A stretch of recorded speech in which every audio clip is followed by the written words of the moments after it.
కొల్లు రవీంద్రనాథ్ మాట్లాడుతూ రేపు అతిపెద్ద కార్యక్రమం అమరావతిలో జరగబోతుంది సార్.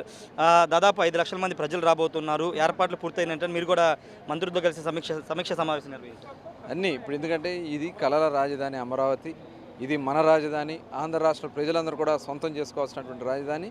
ఎందుకంటే ఆనాడు రాష్ట్ర విభజన జరిగిన తర్వాత ఈ ప్రాంతాన్ని అప్పుడు ఇచ్చినటువంటి రిపోర్ట్ ప్రకారం ఇక్కడ ఏర్పాటు చేసుకోవడం, ప్రధానమంత్రి గారు కూడా వచ్చి ఇక్కడ పనులు స్టార్ట్ చేయడం జరిగింది. తర్వాత ఇక్కడ సెక్రటేరియట్ నిర్మాణం చేసుకున్నాం, అదేవిధంగా అసెంబ్లీ నిర్మాణం చేసుకున్నాం, ఇక్కడే హైకోర్టు నిర్మాణం చేసుకున్నాం, అన్ని బిల్డింగ్స్ కూడా వస్తామన్నటువంటి తరుణంలో మరి ఆనాడు మళ్ళీ వచ్చినటువంటి జగన్మోహన్ రెడ్డి 3 రాజధాని పేరుతో పూర్తిగా దీన్ని సర్వనాశనం చేయాలని ప్రయత్నం చేశారు.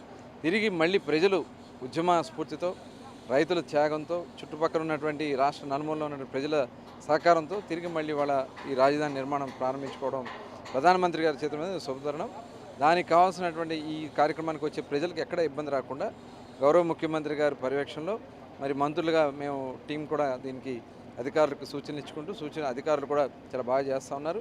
ఎక్కడ ఏ లోటు రాకుండా ప్రతి వ్యక్తికి బయలుదేరే దగ్గర నుంచి ఫుడ్, వాటర్, వాళ్ళకి కావాల్సినటువంటి మెడిసిన్స్ అన్నీ కూడా ఇక్కడ ఏర్పాటు చేసుకోవడం, వసతి కూడా ఏర్పాటు చేసి ఇక్కడ ముందుకు తీసుకెళ్ళడం జరుగుతుంది. ఇది చాలా శుభతరుణం. ఖచ్చితంగా దీంట్లో అందరూ కూడా రావాల్సినటువంటి అవసరం ఉంది. ప్రతి ఒక్కరూ కూడా దీంట్లో ఇది మన రాజధానిగా భావించి రావాలి. తద్వారా ఆంధ్ర రాష్ట్ర ముఖ చిత్రం మారబోతా ఉంది. 2015 అక్టోబర్లో కూడా మీరు అప్పుడు ప్రతిపక్ష నేతకు ఉన్న జగన్కి ఇన్విటేషన్ ఇచ్చారు. ఇప్పుడు కూడా ప్రోటోకాల్ ప్రకారం నిన్న ఇన్విటేషన్ ఇచ్చారు. వస్తారనుకున్నారు, ఏం చెప్తారు? రావాలి. ఆంధ్ర రాష్ట్రంలో పుట్టిన ప్రతి ఒక్క బిడ్డ రావాల్సినటువంటి అవసరం ఉంది. దురదృష్టం రాకపోతే ఇంకా వాళ్ళ దురదృష్టమే.